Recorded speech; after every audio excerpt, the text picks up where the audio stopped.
On this episode of our show, I want to tell you about someone I met recently. I was invited to speak at an event. I love getting out and speaking and meeting people. It's one of my favorite things about this job. So this event was happening at Orchard Knob Missionary Baptist Church in Chattanooga, Tennessee on Veterans Day. And a few weeks before the event, I go for a quick meeting with the woman who invited me. Her name is Diane Williams. She's awesome. The event was awesome. So during that meeting, Diane told me about a man who was going to be there and said he had written a book. Well, she let me borrow a copy of the book. The book is called Absent Without Official Leave in Saigon, written by Robert L. Rice. Now, I've read a lot of books about the military and veterans and combat and all these types of things. I've seen movies and documentaries and TV shows, as most people have. I've served in the military, and I've met a lot of other people who have served in the military, but I can truly say I've never read or heard a story quite like this. This is a short clip from that speech that I gave back on Veterans Day. Before I go, I got a book loaned to me by Miss Diane, written by Mr. Robert L. Rice. Mr. Rice, you here? Yeah, there you are. Come on up here. Come on up here. Y'all, I have read some stories about veterans. I have watched movies. I have seen documentaries. I've talked to veterans. I've told stories. We've been doing this for a decade. I've never heard anything like this before. Whoa. Goodness gracious. This is a story. He's going to make his way up here, I think. My man, you are something else. Come on up here. I met him when I walked in today, and I told him the same thing I just told you guys. I mean, this story is, whoa. Will you sit with me and tell me this on TV? Yeah. In front of the camera? Yeah. We're going to put this man's story on TV. All right? I appreciate you, my man. I really do. Thanks for your service. Happy Veterans Day. Thank you, sir. All right. I can't wait to talk to this man. I mean, woo! This is Tomorrowtown, Tennessee.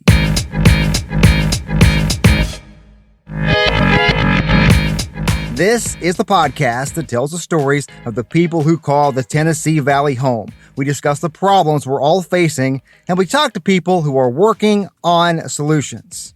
I'm Josh Rowe. I will be your host for this journey. So that part of our open we play on every episode, the part talking about the people who call the Tennessee Valley home. That is where this story lies. I went to interview Mr. Rice just yesterday, and I'm working on a story about him on our Price of Freedom series on NewsChannel 9 and Fox Chattanooga coming up on December 19th.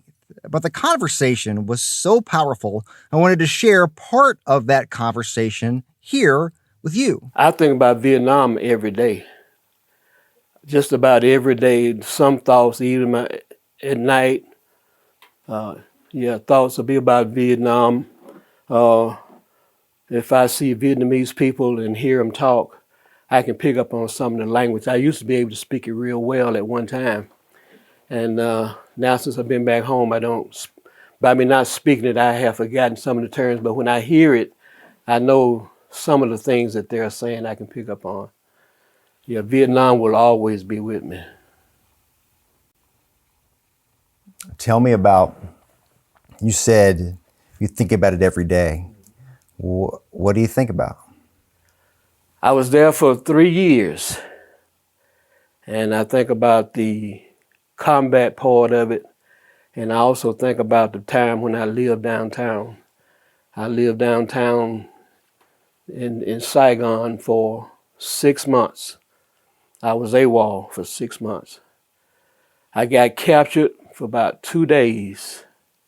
I escaped from captivity and went back to Saigon for another 6 months. So there's a lot I think about my time that I was there. You know, like I say, the wartime, being shot in Vietnam and the experience I've had when I thought I almost died. And I had this encounter with an angel. At the time, I didn't know it was an angel. I was trying to die, and the angel was trying to get me to live. And the angel brought back my mother, father, and I said, yeah, I'm going to miss them. But whatever this peace is that I have, I want more of that. Because I was shot in the hip. The bullet came out my back. And the medic, when he treated me for the back wound. He didn't treat me for my hip, and I constantly bled out my hip. So I was in excruciating pain. And we didn't wear underclothes, so there I am half naked on the battlefield. And I looked over and saw a friend of mine, he had got shot in the head, and half of his head was hanging off. He was crawling on the ground, calling for his mother. And with the pain that I was in, and it was looking so bad, I said, Lord, I'm ready to die. You can come get me right now, because it didn't look like we were going to get out of this mess. So when I prayed that prayer that I was ready to go, I had the best peace I ever had in my life. I was fully conscious. I could barely hear the noise, and we were right up under the thick of the battle. And I had no more pain. But I had the best peace I ever had in my life. Matter of fact, I have never felt like that since. So I figured I was dying, and I was getting ready to get out of this situation. And then this man sit beside me. I could see him, but I could also see through him. And the kind of clothes he had on were kind of like glistening, you know. And he talked with me telepathically. And he asked me about my mother and father, and I said, yeah, okay, that's fine, but I want more of this peace. And then he said, well, what about your wife? Well, we haven't been married that long. And I thought, well, I really don't want to leave her. And then the angel told me, he said, it's not your time to die. You're not going to die. And when he said that, he disappeared. When he disappeared, all the noise came back, the pain come back. I realized I might get hit again, but I wouldn't die. That's the confidence that I had. And at the time, I didn't know it was an angel. It didn't come to me that it was an angel till some 20 years later, after reading scripture, that angels are ministering spirits. And this lady at Union Grove Baptist Church was singing this song all day, all night, angels keep watch over us. And then the Holy Ghost allowed me to understand that there was an angel that I had an encounter with. Because after that happened, I tried to push all that out of my mind. And then that day I had killed some people that I knew I had killed. That was on my mind. And so Sergeant Poole came and pulled me out and said, we got to get you out of here, Rice. I said, yeah, let's go. So he put my bad leg over my good leg and pulled me out from under the thick of the shooting.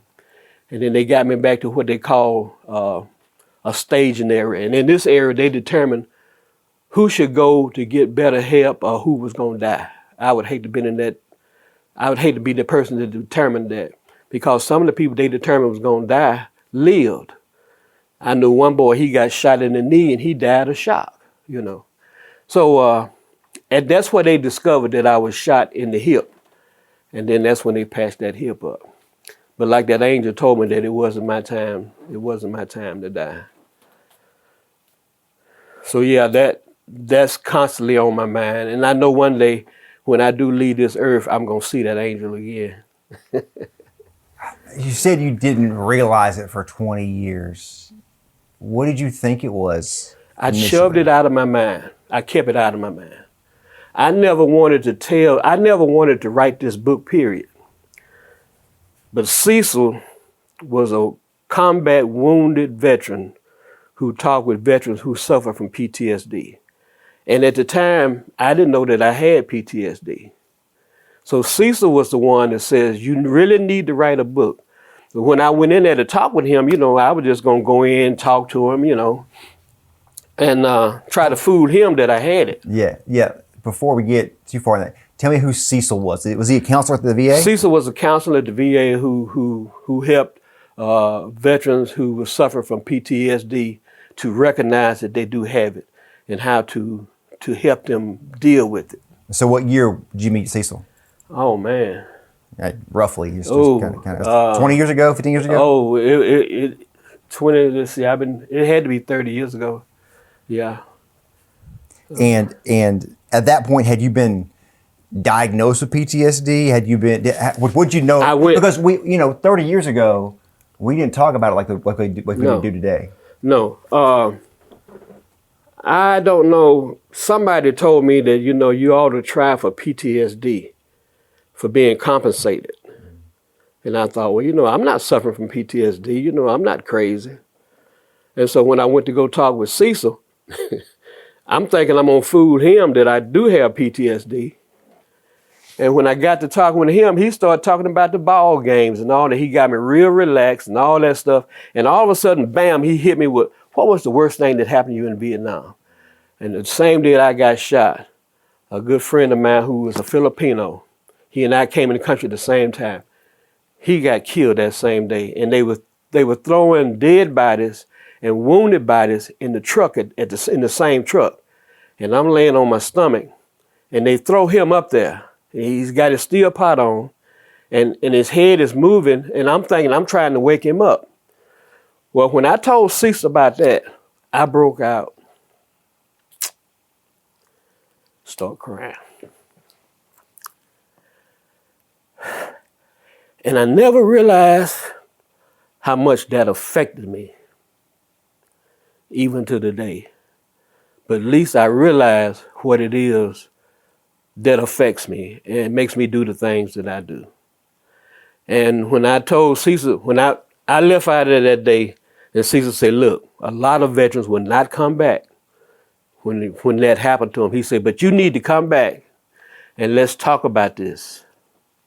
And so in the course of my talking about my experiences in Vietnam and that I was there for some 3 years, he said, listen, he said, I've heard a lot of stories from veterans. He said, but I've never heard of one like this.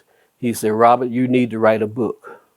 And every time I talk with him, he said, have you started the book? I said, oh, no, not yet. He said, stay on, you got to get on the book. So I'd write so much of it, and then I get depressed, and I put it down. So after I retired from the post office, I finally finished it. How long? It was published in 2015.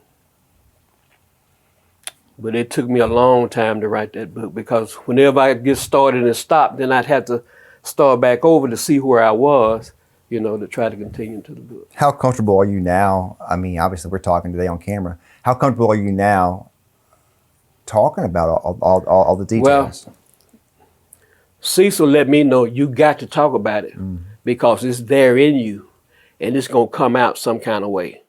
Again, our story with Mr. Rice will first air 10 p.m. on Fox Chattanooga on Tuesday, December 19th. I hope you join us for that story then. You have been listening to Tomorrowtown, Tennessee. This podcast is a production of News Channel 9, Fox Chattanooga, and Sinclair Broadcast Group Chattanooga. We hope you join us again real soon.